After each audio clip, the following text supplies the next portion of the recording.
नमस्कार दोस्तों, स्वागत है आपका हमारे चैनल में। आज हम पढ़ेंगे एफआईआर प्रथम सूचना रिपोर्ट।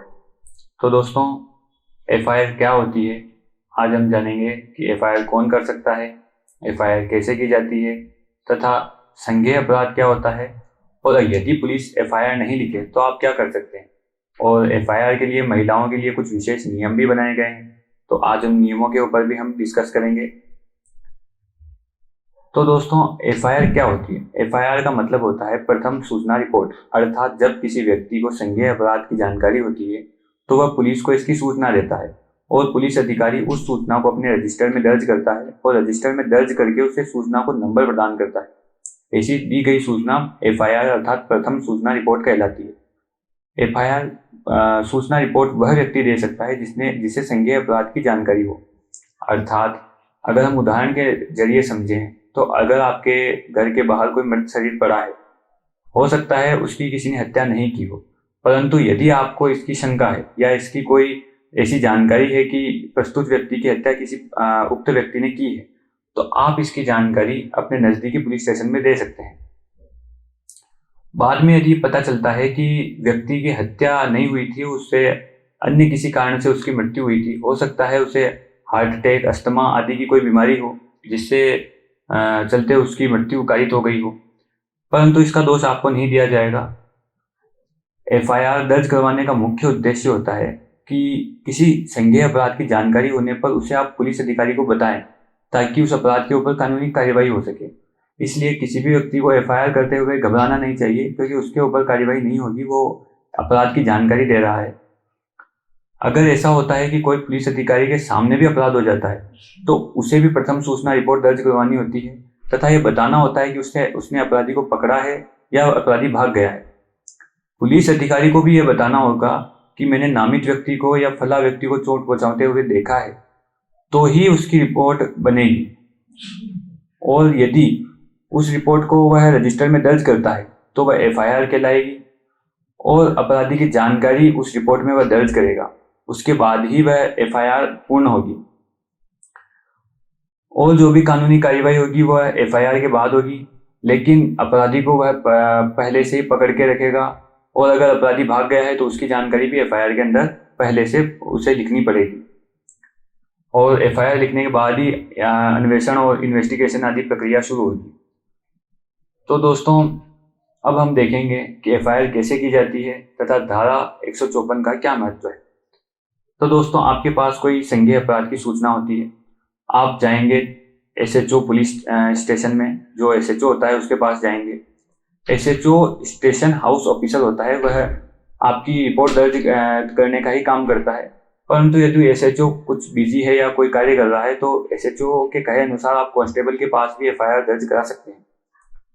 एफआईआर दर्ज करवाने के बाद जो रिपोर्ट होगी उसे कांस्टेबल या एसएचओ जो भी आपकी रिपोर्ट लिखेगा उसे पढ़कर सुनाएगा। जानकारी सही होने पर रिपोर्ट पर आपके हस्ताक्षर लिए जाएंगे। हस्ताक्षर लेने के बाद आपको उसकी मुफ्त में एक प्रति दी जाएगी, फोटोकॉपी दी जाएगी। उसके बाद ही वह आप ये मानना कि आपकी एफआईआर पूर्ण रूप से दर्ज हो चुकी है। कोई भी व्यक्ति जिसे संज्ञेय अपराध की जानकारी होती है वह कोई भी अनावश्यक जानकारी नहीं जोड़ेगा और अनावश्यक जानकारी छिपाएगा भी नहीं, ऐसी पुलिस आपसे उम्मीद करती है। इसलिए आपको कोई भी आवश्यक जानकारी भी नहीं छुपानी चाहिए तथा अनावश्यक कोई जानकारी जोड़नी भी नहीं चाहिए, ताकि इन्वेस्टिगेशन करने में सरलता आए। एफआईआर दर्ज करवाने में कभी विलंब नहीं करना चाहिए।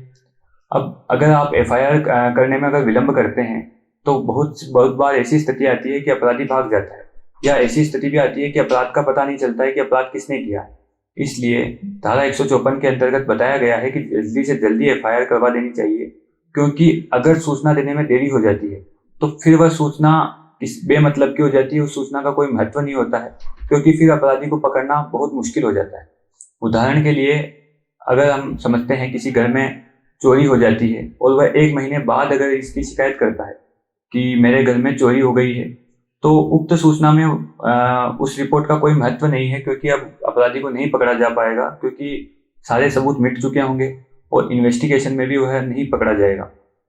लेकिन अगर आपके पास पर्याप्त कारण है, जैसे अगर आपका मोटरसाइकिल चलाते वक्त कोई व्यक्ति एक्सीडेंट कर देता है और ऐसी स्थिति बनती है कि आप गंभीर चोट से घायल हैं और अस्पताल में आप जाते हैं, आपका इलाज चलता है, इसमें कुछ समय लग जाता है, तो आप पुलिस स्टेशन में जाकर एफआईआर दर्ज नहीं करवा पाते हैं। लेकिन जब भी आपकी हालत में सुधार होता है और आप जाते हैं पुलिस स्टेशन, तब आप एफआईआर करवाते हैं, तो एक उचित कारण है, इसमें आपकी एफआईआर दर्ज की जा सकेगी। तो दोस्तों, अब हम समझेंगे, जो हम संज्ञेय अपराध बोल रहे हैं, तो संज्ञेय अपराध का मतलब क्या होता है। इसे अगर एक लॉ की नॉलेज में देखा जाए तो सीआरपीसी की धारा 2 में परिभाषित किया गया है, और सीआरपीसी के जो शेड्यूल हैं 2, उसमें प्रथम शेड्यूल में इसे बताया गया है। परंतु दोस्तों, आप सीधा सीधा ये समझिए कि संज्ञेय अपराध वो होता है जिसमें पुलिस बिना वारंट के गिरफ्तार कर सकती है। बिना वारंट के अर्थात आपकी शिकायत अगर कोई पुलिस स्टेशन में करता है, जो कि प्रथम सूचना रिपोर्ट रहेगी, वह मिलते ही अगर संज्ञेय अपराध अगर आप करते हैं, संज्ञेय अपराध में बलात्कार, आपका चोरी, ऐसे अपराध आते हैं जिनमें कोई विशेष अपराध होते हैं, जैसे किसी की छेड़छाड़ हुई, ऐसे विशेष अपराधों को संज्ञेय अपराध की श्रेणी में रखा जाता है। और असंज्ञेय अपराध होने पर आपको बिना वारंट के गिरफ्तार नहीं किया जाता है, अर्थात संज्ञेय अपराध का केवल मतलब इतना सा ही निकलता है कि आपको बिना वारंट के गिरफ्तार किया जा सकेगा।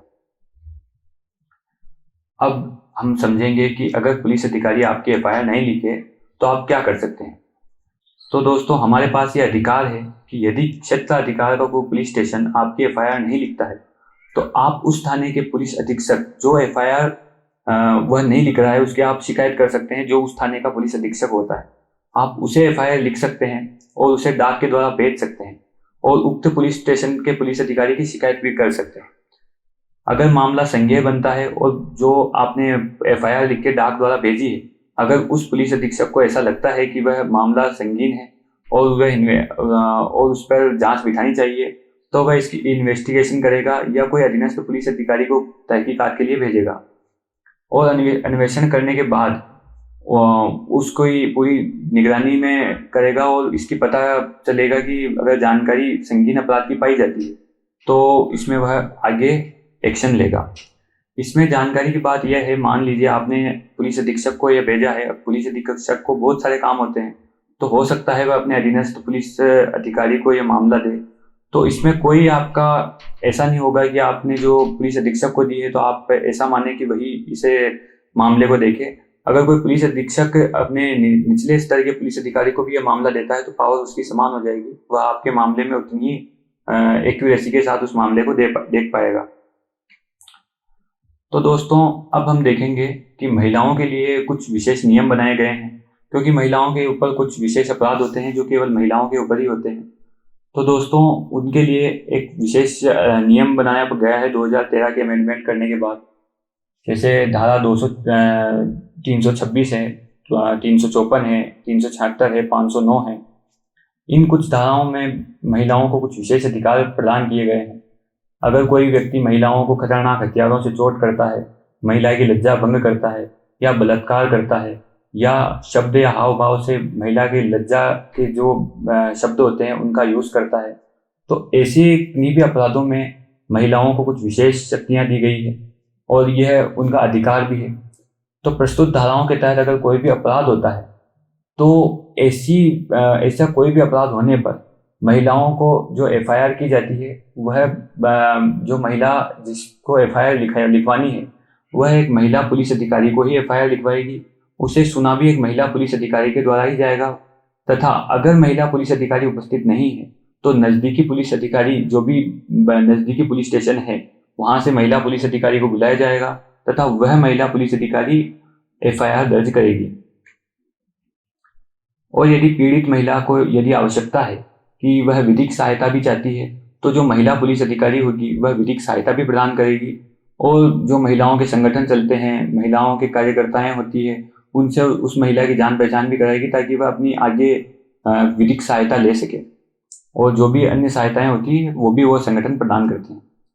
महिला के साथ कभी भी अगर ऐसा अपराध होता है तो वह बहुत ही निंदनीय होता है, लेकिन जो अपराधी होते हैं वह ऐसे प्रवृत्ति के होते हैं कि जो मानसिक रूप से महिलाएं अस्वस्थ हैं या कोई शारीरिक रूप से अस्वस्थ हैं, उन महिलाओं को अपना शिकार बनाते हैं।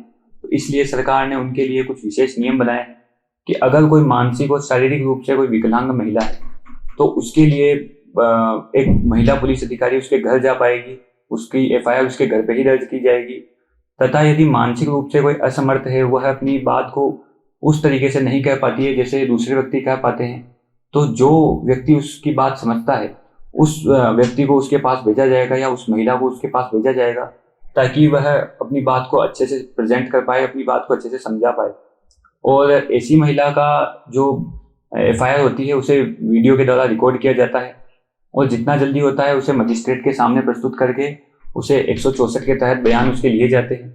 और ऐसी जो एफआईआर होगी या ऐसा जो बयान होगा उसे पूरी तरह से वीडियो में रिकॉर्ड किया जाता है। उसे बार बार प्रस्तुत करने से उस पर मानसिक टॉर्चर या मानसिक परेशानी हो सकती है, इसलिए इन बातों का ध्यान रखा जाता है। तो दोस्तों ये अंतिम स्क्रीन है, इसे मैं थोड़ी देर इसको रोके रखूँगा। अगर आपको एफआईआर लिखनी है या अगर कोई भी ऐसी जानकारी है जो आप इसके एफआईआर के तहत अगर किसी के मदद करना चाहते हैं, तो आप ऐसा एक फॉर्मेट तैयार कीजिएगा।